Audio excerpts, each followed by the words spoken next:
কোরআনকে যদি জিজ্ঞেস করা হয়, কোরআন নাম কি তোমার? কোরআন সাথে সাথে উত্তর দেয়, আমার নাম হচ্ছে ওয়াল কোরআনুল আযীম, আমার নাম হচ্ছে কোরআন আযীম।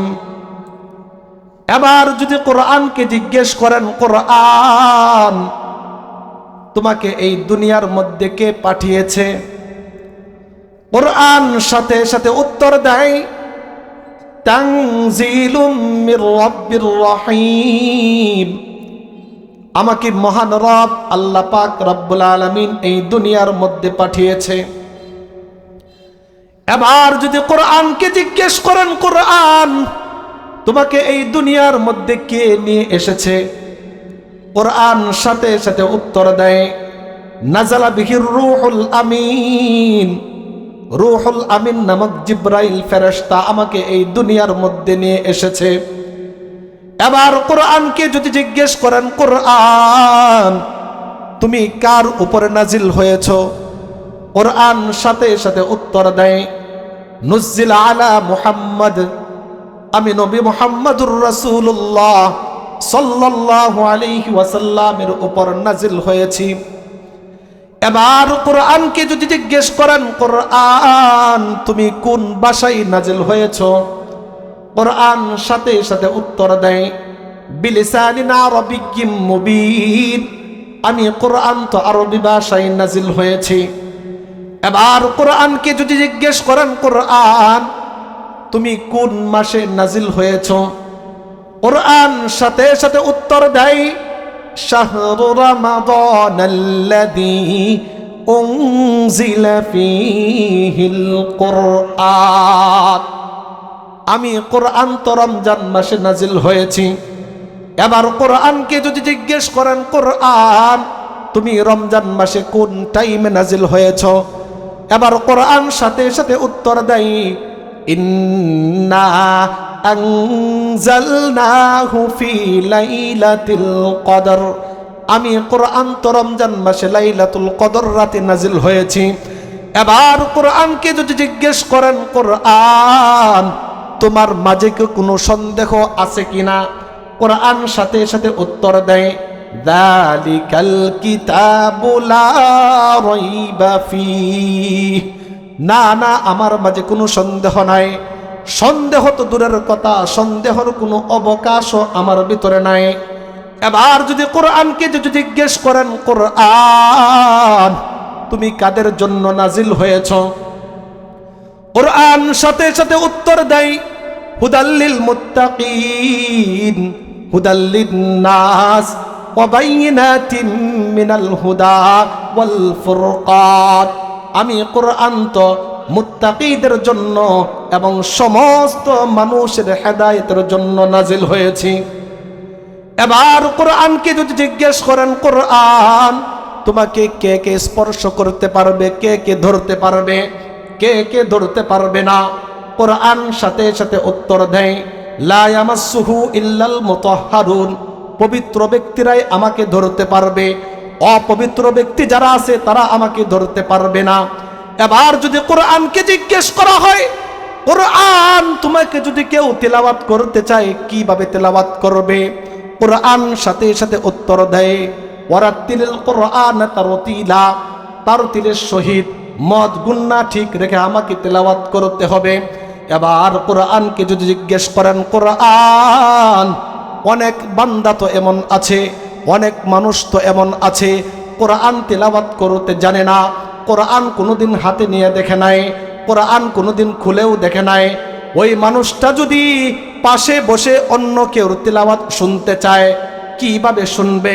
কোরআন সাথে সাথে উত্তর দেয়, وَإِذَا قُرِئَ الْقُرْآنُ فَاسْتَمِعُوا لَهُ وَأَنصِتُوا, কোরআন বলে যদি কেউ আমাকে তেলাওয়াত করে, পাশে বসে থেকে যদি কেউ তেলাওয়াত শুনতে চায়, দিলের কানটা লাগিয়ে আমার তেলাওয়াতগুলো শুনতে হবে। সুবহানাল্লাহ বলবেন না? প্রত্যেকটা প্রশ্নের জবাব দেয় কে? কোরআন। এবার যদি কোরআনকে জিজ্ঞেস করেন, কোরআন দুনিয়ার মধ্যে অনেক নাস্তিক আছে, অনেক মুরতাদ আছে, অনেক নাস্তিকের বাচ্চা তোমাকে বিশ্বাস করতে চায় না। বুঝে থাকলে বলুন দুনিয়ার মধ্যে এরকম নাস্তিক আছে কিনা? আছে কিনা বলেন? আউল ফাউল সরকার আল্লাহকে নিয়ে কটূক্তি করেছে, আমরা সবাই মিডিয়ার মাধ্যমে জানতে পেরেছি, ফেসবুকের মাধ্যমে আমরা শুনেছি, দেখেছি, ইউটিউবের মাধ্যমে আমরা দেখেছি। এই বাউল সরকার আল্লাহকে নিয়ে কটূক্তি করেছেন, যেই কথা বলেছে এমন কথা বলেছে যে আল্লাহর কথা আগা মাথা কোনোটাই বুঝি না, নাউজুবিল্লাহ এমন কথা বলেছে। ওই সমস্ত নাস্তিকদেরকে বলতে চাই, তোমরা ঠিক হয়ে যাও, না হলে এই বাংলার জনতা তোমাদেরকে ফাঁসিতে ঝুলায় রাখবে। এই বাংলাদেশের মানুষ হয়তোবা নামাজ 5 ওয়াক্তের জায়গা 3 ওয়াক্ত পড়তে পারে, রমজান মাসের রোজা 15টা ছাড়তে পারে, 15টা রাখতে পারে, হ্যাঁ ইবাদত বন্দেগী একটু কম করতে পারে, কিন্তু কোরআন নিয়ে কথা বললে, আল্লাহকে নিয়ে কটূক্তি করলে, নবী রাসূলকে নিয়ে যদি কেউ কটূক্তি করে, তাহলে 24 সনে 5 আগস্টের মধ্যে যেই সমস্ত ছাত্র ভাইয়েরা আবাবিল পাখির মতন রাস্তাঘাটে নেমেছিল, আবারও ছাত্র ভাইয়েরা রাস্তাঘাটে নেমে যাবে। ওই সমস্ত কোলাঙ্গারদেরকে, ওই সমস্ত নাস্তিকদেরকে বাইতুল মুকাররম, জাতীয় মসজিদ বাইতুল মুকাররমের সামনে, জনগণের সামনে ফাঁসিতে মৃত্যুদণ্ড দেওয়া দরকার। তাহলে জনগণ বুঝতে পারবে, যদি আল্লাহকে নিয়ে কটূক্তি করা হয়, নবীকে নিয়ে যদি কটূক্তি করে, তাহলে এর পরিণতি এমনই হবে। যদি কেউ কোরআন না মানতে চায়, কোরআন উত্তর দেয়, ওয়াইন কুনতুম ফি রাইবিন মিম্মা নাযালনা আলা আবদিনা ফাতু বিসূরাতিন মিন মিসলি। কোরআন বলে দুনিয়ার কোনো মানুষ যদি আমাকে বিশ্বাস না করে, আমাকে মানতে না চায়, তাহলে তাকে বলবা ছোট একটা আয়াত কিংবা ছোট একটা সূরা বানায়া দেখ, ছোট একটা আয়াত কিংবা সূরা বানায়া দেখা। এই কোরআনের আলোচনা শোনার জন্যই আমরা এখানে উপস্থিত হয়েছি।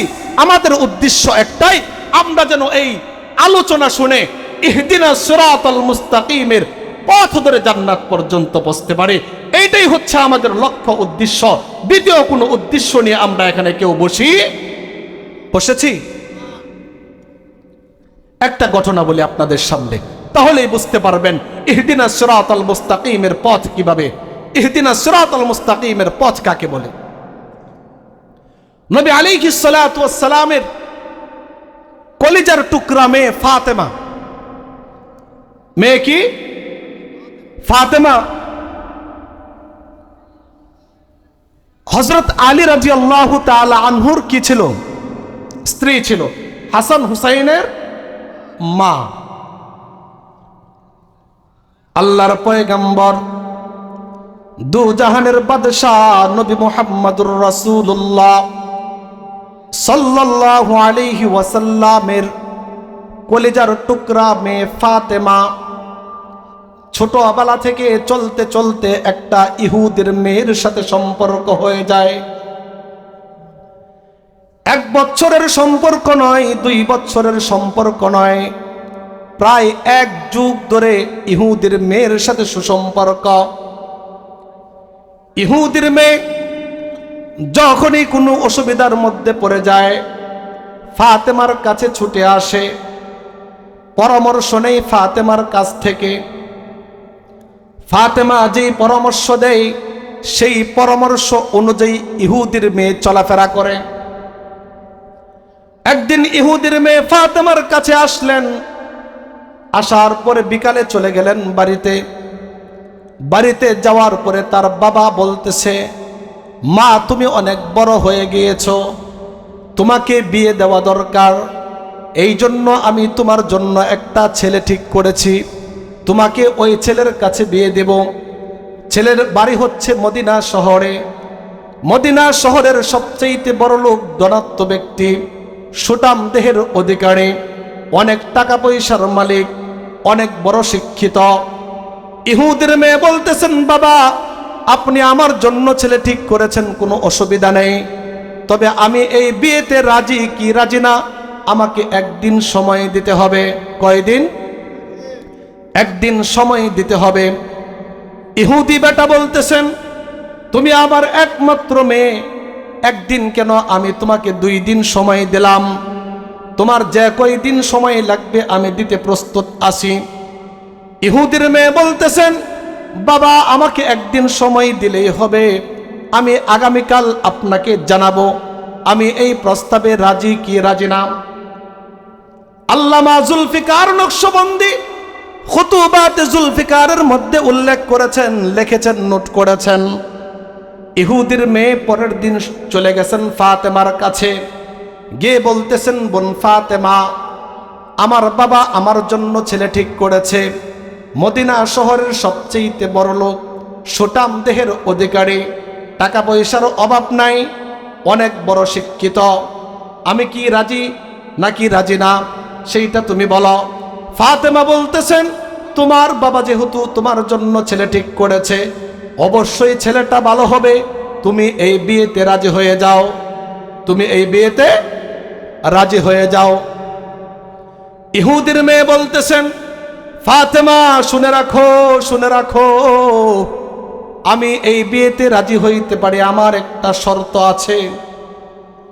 ফাতেমা বলতেছেন, কি এমন শর্ত তুমি দিবা বলো। ইহুদির মেয়ে বলতেছেন, ফাতেমা আমি এই বিয়েতে রাজি হইতে পারি, একটা শর্ত, শর্ত হচ্ছে তুমি ফাতেমা যদি আমার বিয়েতে যাও তাহলে আমি এই ছেলেকে বিয়ে করব, অন্যথায় আমি এই ছেলেকে বিয়ে করব না। ফাতেমা বলতেছেন, আরে এটা কি বলে, অসম্ভব, এটা তো কোনোভাবেই পসিবল না, তোমাদের ধর্ম একটা, আমাদের ধর্ম আরেকটা, তোমাদের সিস্টেম একটা, আমাদের সিস্টেম একটা, তোমাদের নিয়ম কানুন একরকম, আমাদের নিয়ম কানুন আরেক রকম, এবং কি তোমার বাবা আমার বাবার জাত শত্রু, তোমার বাবা তো আমার বাবাকে দেখতেই পারে না, তোমার বাবা আমার বাবাকে দেখতেই পারে না, এটা কোনোভাবেই সম্ভব না, পসিবল হবে না, আমি তোমার বিয়েতে যাইতে পারবো না। এখন ইহুদির মেয়ে বলতেছেন, ফাতেমা শুনে রাখো, তুমি যদি আমার এই বিয়েতে না যাও তাহলে আমি এই ছেলেকে কেন আমার জীবনে কোনোদিন আমি বিয়েই, বলেন না, বিয়েই বসবো না। এক পর্যায়ে ফাতেমা বললেন, যাও ঠিক আছে, আমি তোমার বিয়েতে যাব। ইহুদির মেয়ে চলে গেলেন বাবার কাছে, গিয়ে বলতেছেন, বাবা আপনি আমাকে একটা প্রস্তাব দিয়েছিলেন আমার বিয়ের ব্যাপারে, আপনি যেই প্রস্তাব দিয়েছেন সেই প্রস্তাবে আমি রাজি, আমি এই ছেলেকে বিয়ে করতে চাই, তবে আমার একটা শর্ত, কথা বলেন, একটা শর্ত আছে। ইহুদি বেটা বলতেছে, কি এমন শর্ত, তুমি আমার একমাত্র মেয়ে, একটা শর্ত কেন, 10টা শর্ত দিলেও আমি কি রাজি।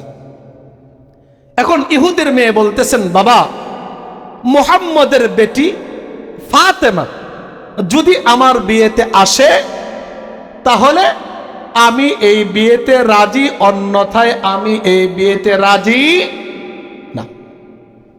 এখন তো সে রক্ত মাথায় উঠে গেছে ইহুদির, অসম্ভব, কোনোভাবেই এইটা সম্ভব না, কারণ মুহাম্মদ গরিব, 3 বেলা খাবার খাইতে পারে না, ভালো পোশাক নাই, আর খারাপ পোশাক পরিধান করে তার মেয়ে তোমার বিয়েতে আসবে, ছিঁড়া পুরাতন পোশাক পরিধান করে তোমার বিয়েতে মুহাম্মদের বেটি আসবে, আমার মান সম্মান ইজ্জত সব মাটিতে মিশে যাবে, কারণ তোমার বিয়েতে হাই সোসাইটির লোকেরা আসবে, এখানে আমার মান সম্মান ইজ্জত থাকবে না, দরকার পরে আমি তোমাকে কোনোদিন বিয়ে দিব না, তারপরেও মুহাম্মদের বেটিকে আমি তোমার বিয়েতে আসতে দেব না। যেমন বাবা এমন মেয়ে।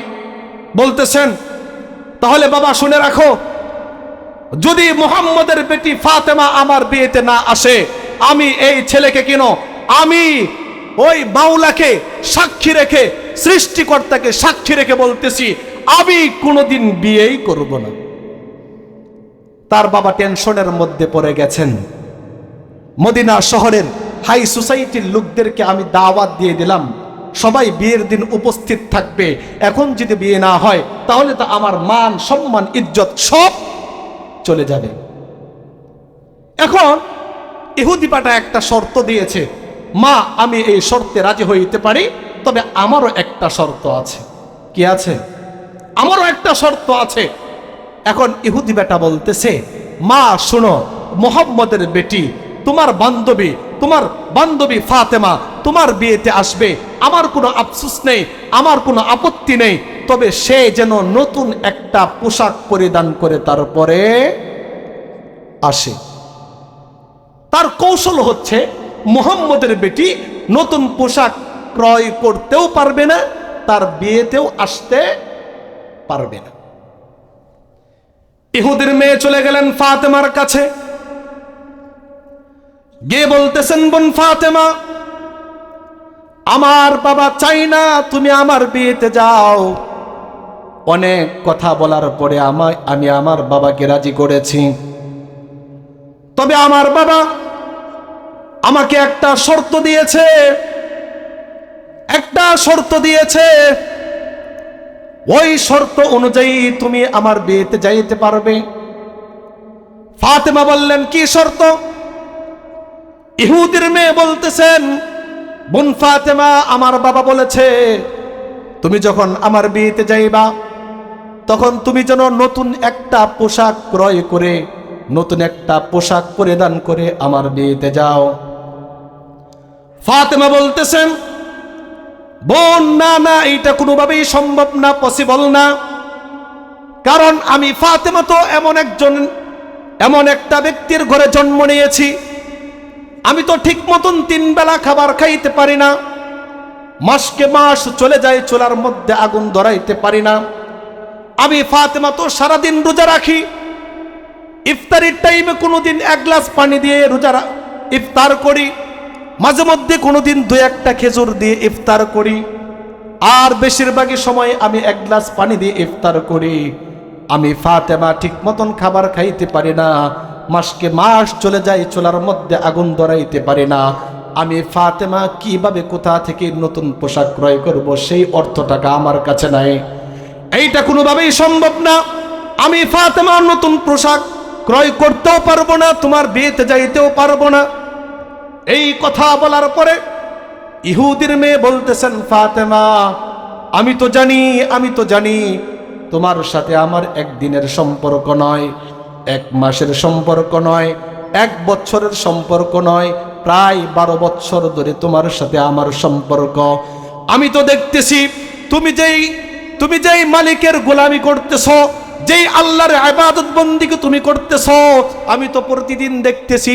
আমার বিশ্বাস, আমার অন্তর বলতেছে, তুমি যদি ওই মালিকের কাছে একটা নতুন পোশাকের আবদার করো, ওই মালিকের কাছে যদি তুমি তোমার এই অসুবিধার কথা বলো, আমার দীর্ঘ বিশ্বাস 100%, 100% আমি বলতে পারি তোমার ওই মালিক তোমার এই অসুবিধার কথা শুনে সব কিছু সমাধান করে দিবে, নতুন পোশাকের একটা ব্যবস্থা করে দিবেন। আল্লাহু আকবার। কে বলেছেন এইটা? ইহুদির মেয়ে বলতেছেন, ফাতেমা তোমার সাথে তো আমার দীর্ঘদিন ধরে সম্পর্ক, তুমি যে মালিকের গোলামি করো, যার কুদরতি পায়ে তুমি সেজদা দাও, যার ইবাদত বন্দেগী করো, সারা রাত জেগে থেকে যার সাথে তুমি সম্পর্ক করো, যার সাথে ভালোবাসা তৈরি করো, সেই মাওলার কাছে তুমি তোমার এই অসুবিধার কথা বলো, আমার বিশ্বাস সেই আল্লাহ তোমার এই পোশাকের ব্যবস্থা করে দিবেন।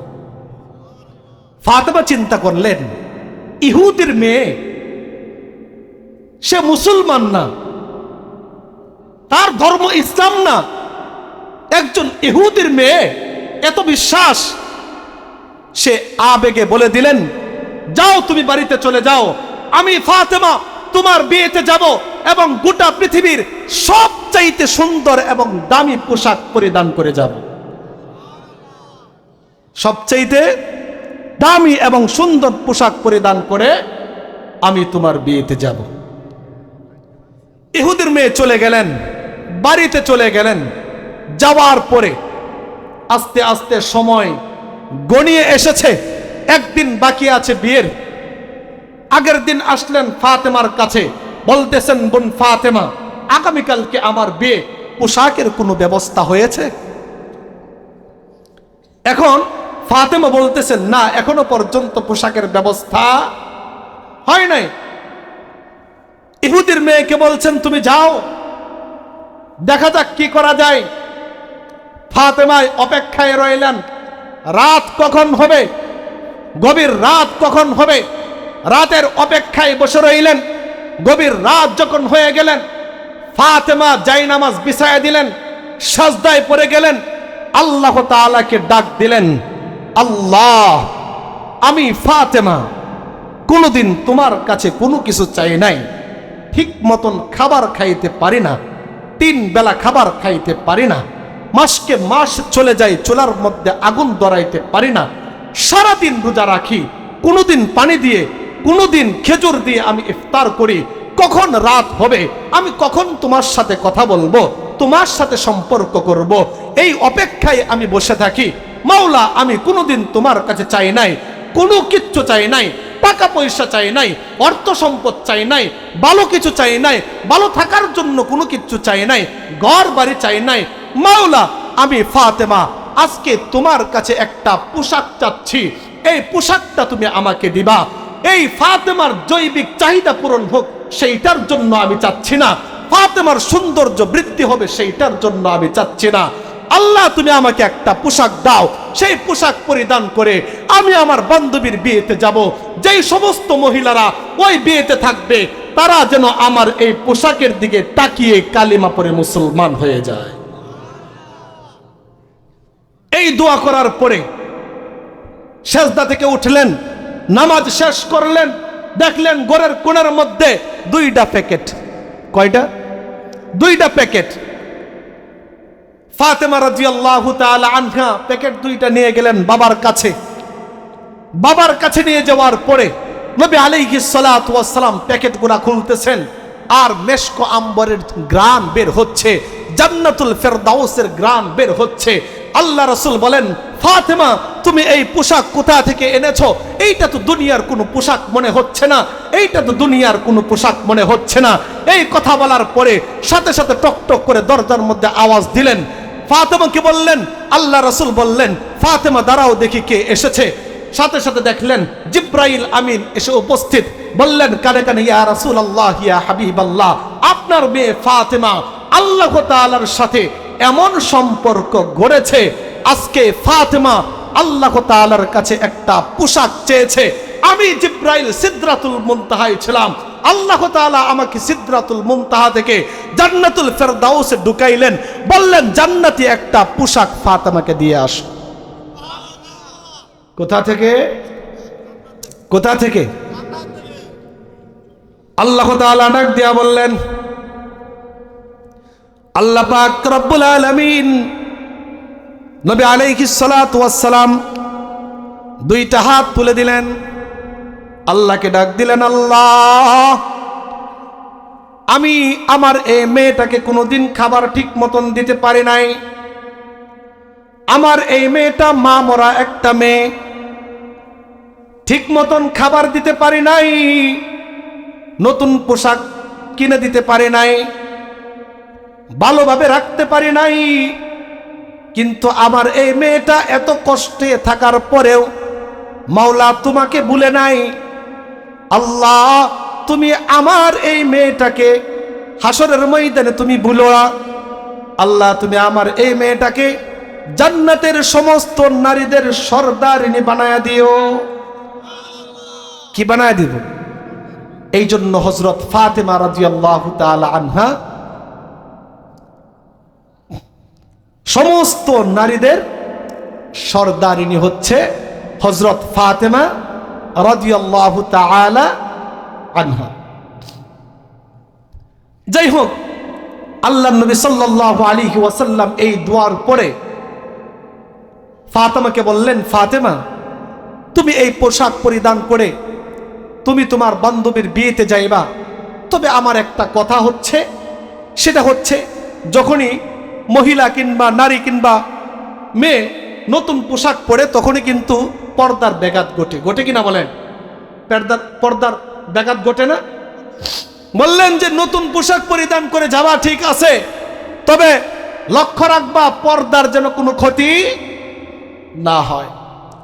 ফাতেমা এই নতুন পোশাক পরিধান করে বিয়ে বাড়িতে গেলেন। যাওয়ার পরে যেই ঘরের মধ্যে এই মেয়েটাকে বউ করে সাজায়া যে ঘরের মধ্যে রাখা হয়েছে, ফাতেমা ওই ঘরের মধ্যে ঢুকলেন। ঢুকার সাথে সাথে পুরা ঘর একদম আলোকিত হয়ে গেছেন। সুবহানাল্লাহ। এখন সমস্ত নারীরা, সমস্ত মহিলারা নতুন বউয়ের দিকে আর কেউ তাকায় না, সবাই একদম থ করে ফাতেমার দিকে তাকিয়ে আছেন।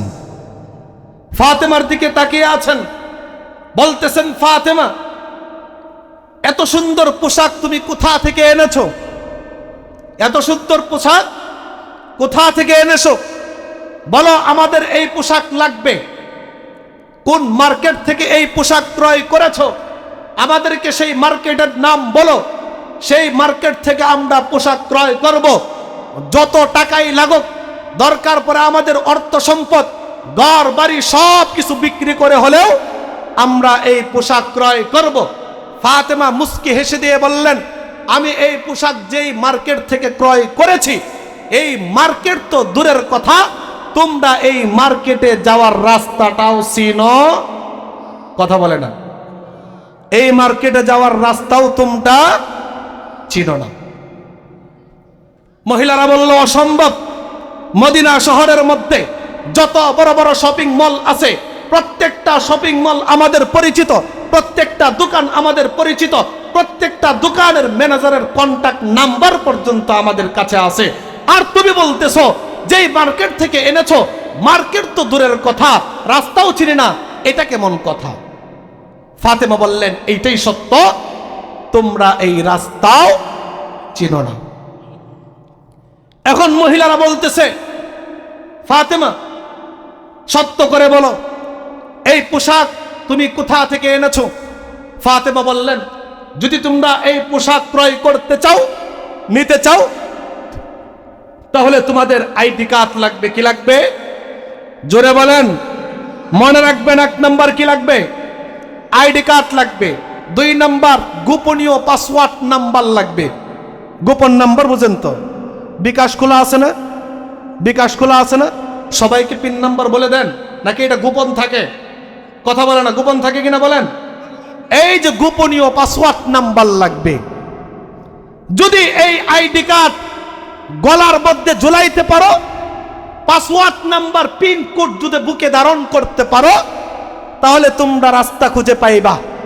রাস্তা যখন খুঁজে পাইবা, মার্কেট খুঁজে পাইবা। মার্কেটে ঢুকলে স্পেশাল দোকান খুঁজে পাইবা। স্পেশাল যখন দোকান খুঁজে পাইবা, আমি ফাতেমার চাইতে আরো সুন্দর পোশাক ক্রয় করতে পারব। মহিলারা বলল, ফাতেমা, ফাতেমা আইডি কার্ড কি? ফাতেমা বললেন, আইডি কার্ড হচ্ছে লা ইলাহা ইল্লাল্লাহু মুহাম্মাদুর রাসূলুল্লাহ সাল্লাল্লাহু আলাইহি ওয়াসাল্লাম। এই আইডি কার্ড তুমি গলার মধ্যে ঝুলাও, আর গোপনীয় পাসওয়ার্ড হচ্ছে আল কোরআন। হ্যাঁ, এরপরে তুমি অটোমেটিকলি ইহদিনাস সিরাতাল মুস্তাকিমের পথ খুঁজে পাইবা। যখন ইহদিনাস সিরাতাল মুস্তাকিমের পথ খুঁজে পাইবা, অটোমেটিকলি তুমি জান্নাত নামক মার্কেটে ঢুকতে পারবা। জান্নাত নামক মার্কেটে যখন ঢুকে পারবা, তখন অটোমেটিকলি জান্নাতুল ফেরদাউস নামক দোকানেও ঢুকতে পারবা। যখন দোকানে ঢুকে পারবা, তখন তুমি আমি ফাতেমার চাইতে আরো সুন্দর, আরো দামি পোশাক ক্রয় করতে পারবা। কেউ বলেছেন 340, কেউ বলেছেন 440 জন মহিলা ওইখানে উপস্থিত ছিল। সবাই হাত বাড়িয়ে দিলেন এবং কালিমা পড়ে মুসলমান হয়ে গেলেন। তাইলে ভাইরা আমার, আজকে আমরা এখানে উপস্থিত হয়েছি, আলোচনা শুনতেছি, একটাই উদ্দেশ্য, ইহদিনাস সিরাতাল মুস্তাকিমের পথ ধরার জন্য, জান্নাত পর্যন্ত যেন আমরা পৌঁছতে পারি। এইটাই হচ্ছে আমাদের লক্ষ্য, উদ্দেশ্য। আমাদের রাস্তা হচ্ছে দুইটা, ফারিকুন ফিল জান্নাতি ওয়া ফারিকুন ফিস সাঈর। আরে জান্নাতীরা যখন জান্নাতে চলে যাবে, জাহান্নামীরা যখন জাহান্নামে চলে যাবে, হ্যাঁ, মজার বিষয় হচ্ছে জান্নাতীরা জাহান্নামীদেরকে কিছু বলবেন, আর জাহান্নামীরাও জান্নাতীদেরকে উত্তর দিবেন। জান্নাতীরা কি বলবে জানেন? জান্নাতীরা জাহান্নামীদেরকে বলবেন, মা সালাকাকুম ফি সাকার। কি বলবেন? কি বলবে? মা সালাকাকুম ফি সাকার। জান্নাতীরা বলবে জাহান্নামীদেরকে, মা সালাকাকুম ফি সাকার, বলবে তোমাদেরকে কিসে, কোন কাজে, কোন আমলে এই জাহান্নামে নিয়ে এসেছে?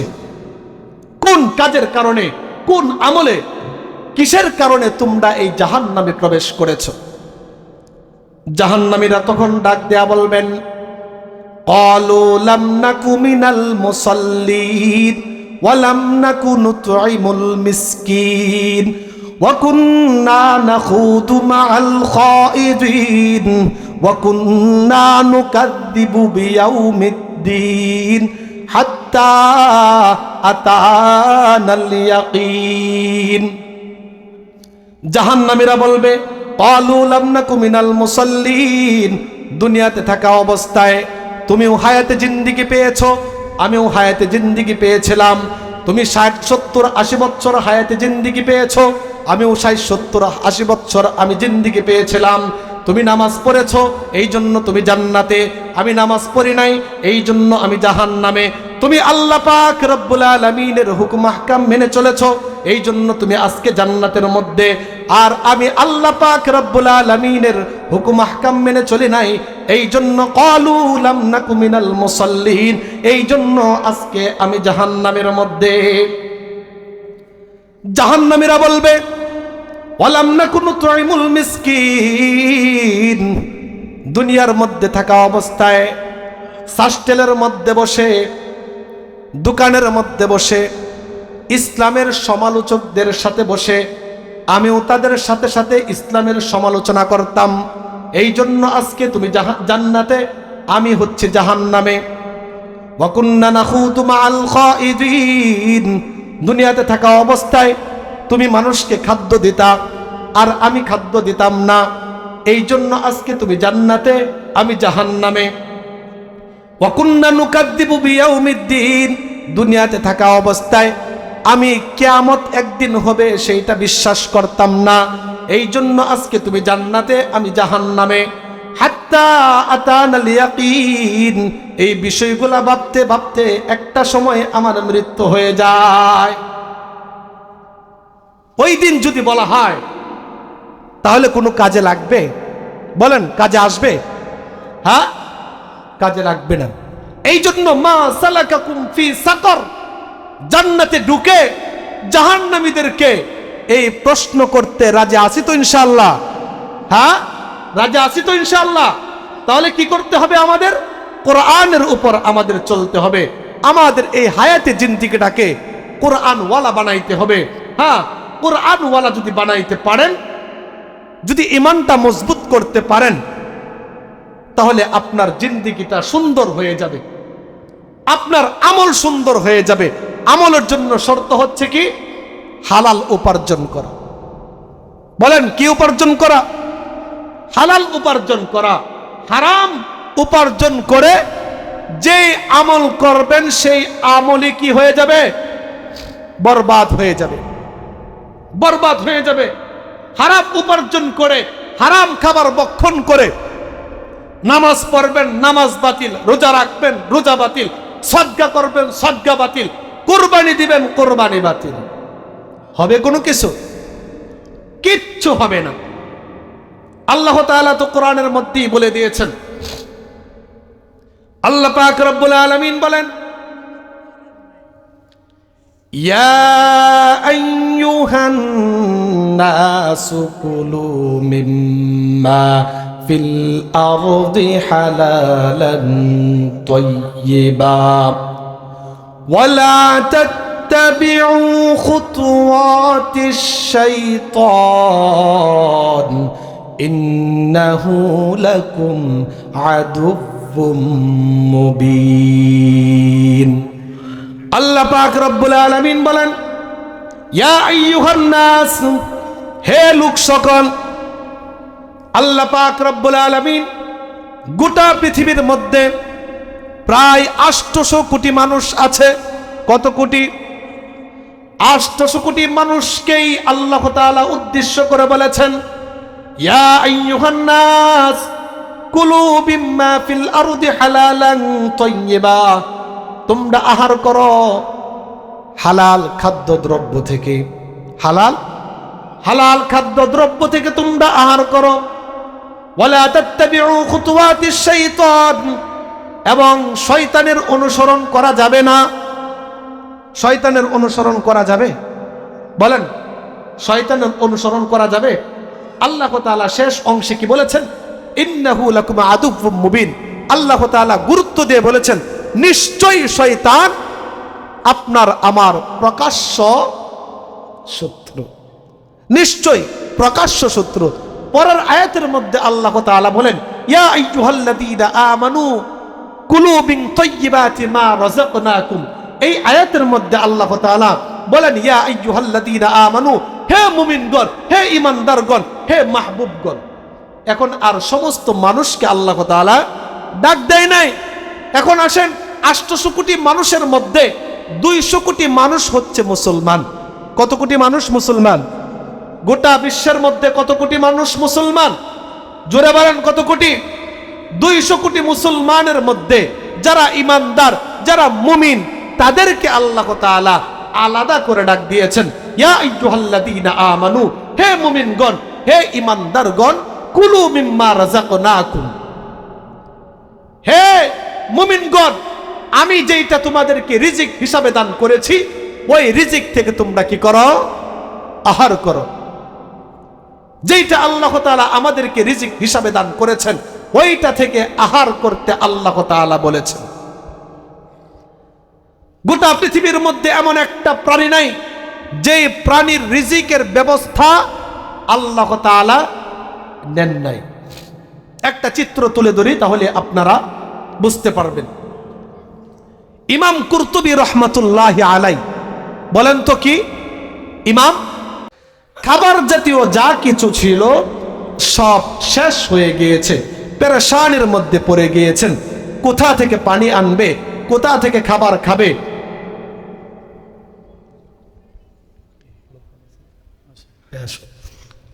কোথা থেকে খাবার আনবে, কোথা থেকে খাবার খাবে, টেনশনের মধ্যে পড়ে গেলেন। সিদ্ধান্ত নিলেন একজন মুখপাত্র করে নবী আলাইহিস সালাতু ওয়াস সালামের কাছে পাঠিয়ে দেওয়া হবে। নবী আলাইহিস সালাতু ওয়াস সালামের কাছে পাঠিয়ে দিলে আল্লাহ রাসূল হয়তোবা আমাদের জন্য খাবারের ব্যবস্থা করবেন। খুব মনোযোগ সহকারে কথাগুলো শুনবেন, খুব মনোযোগ সহকারে। একজন মুখপাত্র সিদ্ধান্ত অনুযায়ী গেলেন। যাওয়ার পরে নবী আলাইহিস সালাতু ওয়াস সালামের বাড়িতে গেলেন। যাওয়ার পরে যখন দরজার মধ্যে নক করবেন, এমনিতেই শুনতে পাইলেন ভিতরে কে যেন কোরআন তেলাওয়াত করতেছে। শুনলেন লক্ষ্য করে যে নবী আলাইহিস সালাতু ওয়াস সালাম কোরআন তেলাওয়াত করতেছেন। আল্লাহর পয়গম্বর তেলাওয়াত করতেছেন, ওয়ামা মিন দাব্বাতিন ফিল আরদি ইল্লা আলাল্লাহি রিজকুহা। আল্লাহর পয়গম্বরের এই তেলাওয়াত শুনে সাহাবী, এই আয়াতের অর্থ হচ্ছে আল্লাহ পাক রব্বুল আলামিন গোটা পৃথিবীর মধ্যে যত প্রাণী আছে, যত বিচরণশীল প্রাণী আছে, এমন কোনো প্রাণী নাই যেই প্রাণীর রিজিকের দায়িত্ব আল্লাহ পাক রব্বুল আলামিন নেন নাই।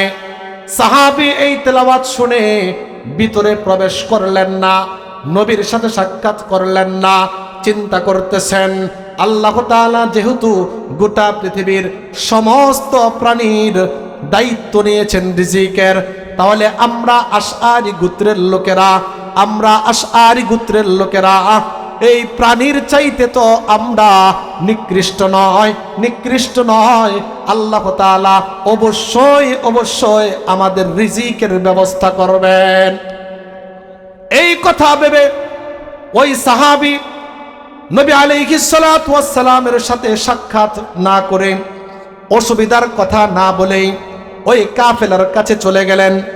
যাওয়ার পরে ওই কাফেলা লোকদেরকে বলতেছেন, ভাইরা আমার, তোমরা সকলেই ধৈর্য ধারণ করে বসে থাকো। আল্লাহ পাক রব্বুল আলামিনের পক্ষ থেকে তোমাদের জন্য সাহায্য আসতেছেন। কার পক্ষ থেকে? আচ্ছা, বুঝে থাকলে বলেন তো, কাফেলার লোকেরা এই ব্যক্তিটাকে কোথায় পাঠাইলেন? নবীর কাছে পাঠাইলেন। কেন? যেন নবীর কাছে গিয়ে আমাদের অসুবিধার কথা বলে, আর নবী যেন খাবারের ব্যবস্থা করে। আচ্ছা, এই ব্যক্তিটা কি নবীর সাথে সাক্ষাৎ করেছে? দেখা সাক্ষাৎ করেছে? অসুবিধার কথা বলেছে? না বলে চলে এসেছে। এসে কি বলেছে? যে আল্লাহর পক্ষ থেকে সাহায্য আসতেছে। আল্লাহু আকবার। কিছুক্ষণ পরেই দেখলেন দুই ব্যক্তি বড় একটা খাঁচা নিয়ে উপস্থিত, খাঁচার মধ্যে রুটি আর গোশত নিয়ে উপস্থিত। তারা মনে করেছে, মনে হয় যে লোকটাকে নবীর কাছে পাঠাইলাম, ওই লোক মনে হয় নবীর সাথে গিয়ে বলেছে, আর নবী মনে হয় আমাদের জন্য খাবার ব্যবস্থা করে খাবার পাঠিয়েছে। তারা এইটা মনে করেছে। তারা খাবার আহার করলেন, ঠিক মতন খাবার খাইলেন। অনেক খাবার বেশি হয়েছে। আবার পরামর্শ করলেন, এই খাবারগুলো বেশি হয়েছে, কি করা যায়? এখন সিদ্ধান্ত নিলেন এই খাবারগুলো আবার নবীর কাছে পাঠিয়ে দেওয়া হোক। দুইজন সাহাবীকে দিয়ে খাবারগুলো আবার নবীর কাছে পাঠিয়ে দিলেন। পাঠিয়ে দেওয়ার পরে নবী বলতেছেন, এই খাবার কোথা থেকে এনেছো?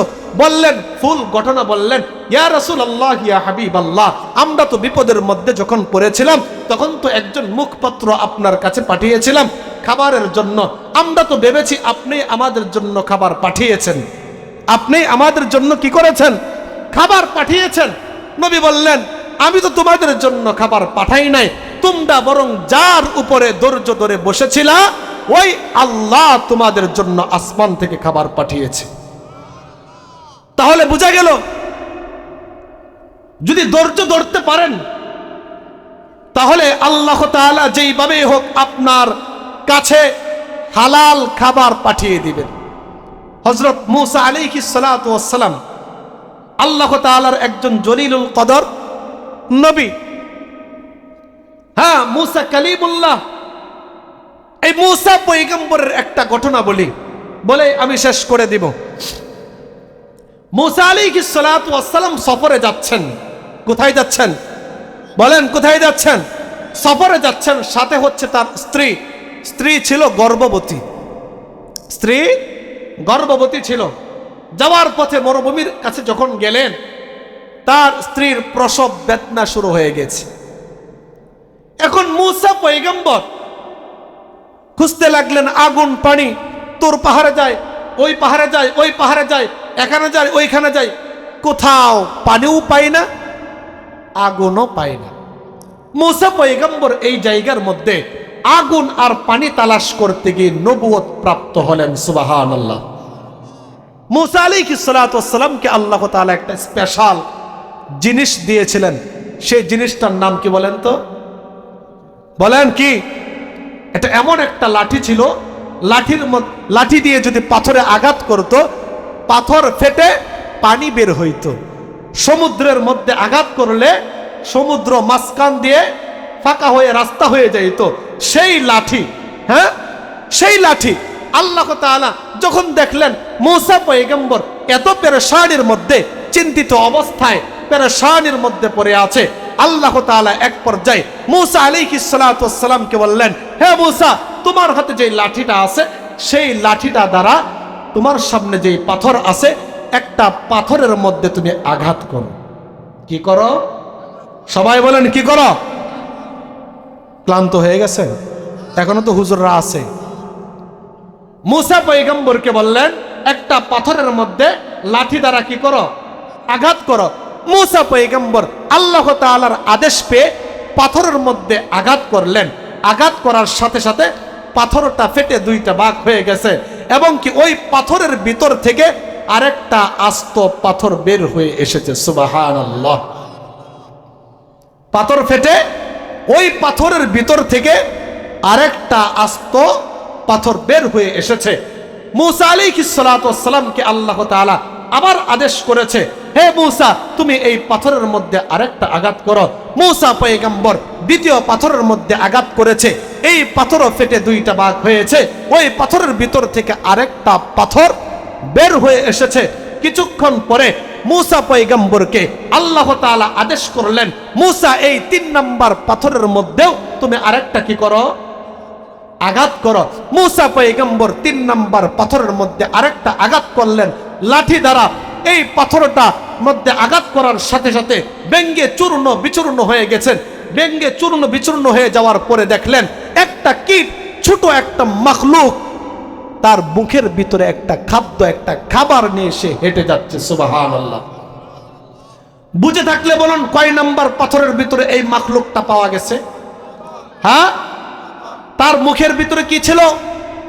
একটা খাবার ছিল। 3 নাম্বার পাথরের ভিতরে এই রিজিক, এই খাবার কে দিয়েছে? আল্লাহ দিয়েছে। এই কীট, এই মাখলুক আর মূসা নবী আলাইহিস সালাতু ওয়াস সালামের মধ্যকার যে আবরণগুলা ছিল, আল্লাহ তাআলা সেই আবরণগুলা সরিয়ে দিলেন আর মূসা পয়গম্বরকে বুঝার ক্ষমতা দিয়ে দিলেন ওই কীট, ওই মাখলুক কি বলে, কি বলতেছে। ওই মাখলুকটা, ওই কীট, ওই পোকাটা কি বলতেছে, কি কথা বলে, সেই কথা বলার যোগ্যতা আল্লাহ তাআলা মূসা পয়গম্বরকে দিয়ে দিলেন। ওই কীট বলতেছেন, সুবহানা মান ইয়ারানি ওয়া ইয়াসমাউ কালামি ওয়া ইয়ারযুকুনি ওয়া ইয়ারিফু মাকানি ওয়া লা ইয়ানসানি। ওই 1 নাম্বার পাথর থেকে 2 নাম্বার পাথর, 2 নাম্বার পাথর থেকে 3 নাম্বার পাথর, 3 নাম্বার পাথরের ভিতরে যেই কীট, ওই মাখলুকটা, ওই ছোট একটা পোক, ওই পোকাটা কি বলতেছে দেখেন, সুবহানা মান ইয়ারানি ওয়া ইয়াসমাউ কালামি ওয়া ইয়ারযুকুনি ওয়া ইয়ারিফু মাকানি ওয়া লা ইয়ানসানি। ওই কীট বলতেছে পবিত্র ওই মহিমাময় আল্লাহ, যিনি আমাকে দেখেন, যিনি আমাকে দেখেন। ওয়া ইয়াসমাউ কালামি, যিনি আমার কথা শুনেন। ওয়া ইয়ারযুকুনি, যিনি আমার রিজিকের ব্যবস্থা করেন, আমাকে আমার অবস্থা সম্পর্কে জানেন এবং আল্লাহ কোনোদিন আমাকে বলেন না। কে বলেছে? ওই কীট বলতেছে আল্লাহ আমার কথা শুনেন, আল্লাহ আমার কথা শুনেন, আমাকে রিজিক দান করেন, আমার অবস্থা সম্পর্কে জানেন, আমার সব সময় আমার খবর রাখেন এবং আমাকে 1 সেকেন্ডের জন্য আল্লাহ পাক রব্বুল আলামিন আমাকে বলেন না। তাহলে দেখেন 3 নাম্বার পাথরের ভিতরে এই কীটের মুখের মধ্যে আল্লাহ তাআলা খাবার পৌঁছে দিয়েছেন। আর আপনি আমি 1 দিন 2 দিন, 1 ঘন্টা 2 ঘন্টা, 2 4 5 ঘন্টা আমরা অপেক্ষা করতে পারি না। ধৈর্যহারা হয়ে যায়, ধৈর্যহারা হয়ে আমরা হারাম পথে টাকা উপার্জন করতে চলে যাই। কথা বলেন ঠিক কিনা? 1-2 দিন আমরা অপেক্ষা করতে পারি না। বিপদের মধ্যে পড়ে আছি, একটু অসুবিধার মধ্যে পড়েছি, এখন আর হালালের পথে তাকাই না, হারাম আর হালাল কোনো কিছু পার্থক্য করি না, হারাম পথে চলে যাই, হারাম পথে টাকা উপার্জন করি। আরে এই জন্যই তো আমরা দোয়া করি, আল্লাহ তাআলা আমাদের দোয়া কবুল করে না। আল্লাহ তাআলা মূসা আলাইহিস সালাতু ওয়াস সালামকে বলছিলেন, মূসা গোটা পৃথিবীর মানুষ, সমস্ত মানুষ আমার কাছে কিছু চায় আর আমি আল্লাহ তাদেরকে দিতে চায়, কিন্তু মূসা তুমিই বলো আমি আল্লাহ এই জিনিসগুলা যেই জায়গার মধ্যে রেখেছি আমার বান্দাগুলো ওই জায়গায় তালাশ না করে অন্য জায়গায় তালাশ করে, মূসা তুমিই বলো আমি কিভাবে তাদেরকে দেই। 1 নাম্বার হচ্ছে আল্লাহ তাআলা বলেন, মূসা গোটা পৃথিবীর মানুষ, প্রত্যেকটা মানুষ আমার কাছে দোয়া করে দোয়া কবুল করাইতে চায় আর আমি আল্লাহ প্রত্যেকটা বান্দার দোয়া কবুল করতে চাই। মূসা আমি এই দোয়া কবুলিয়ত যেই জায়গার মধ্যে রেখেছি আমার বান্দা ওই জায়গায় তালাশ না করে অন্য জায়গায় তালাশ করে আক্ষেপের সাথে বলেছে, আল্লাহ মূসা তুমিই বলো আমি কিভাবে দোয়াটা কবুল করি। আল্লাহ তাআলা বলে আমি কবুলিয়ত রেখেছি হালাল উপার্জনের মধ্যে, হালাল খাবারের মধ্যে, আর আমার বান্দা হালাল হারাম ভাবে টাকা উপার্জন করে হারাম খাবার ভক্ষণ করে আমার কাছে দোয়া করে, মুসা তুমিই বলো আমি আমার বান্দার দোয়াটা কিভাবে কবুল করি। আমরা হালাল আমাদের উপার্জন করতে হবে। হালাল উপার্জন করলে, সন্তান যদি আপনি মানুষ করতে চান, হালাল ভাবে টাকা উপার্জন করে হালাল খাবার তাকে খাওয়াইতে হবে। যদি খাওয়াইতে পারেন, আপনার সন্তান আপনার সাথে কোনোদিন বেয়াদবি করবে না, আপনার সাথে কোনোদিন খারাপ আচরণ করবে না। আপনি কোনোদিন আপনার সন্তানকে বলতে হবে না নামাজ পড়ো, রমজান মাস আসলে রোজা রাখো, এই কথাটা অন্ততপক্ষে আপনার সন্তানকে বলতে হবে না। এই জন্য মেহেরবানি করে আমরা সকলেই ইনশাআল্লাহ হালাল পথে চলার চেষ্টা করব ইনশাআল্লাহ। সব সময় হালালের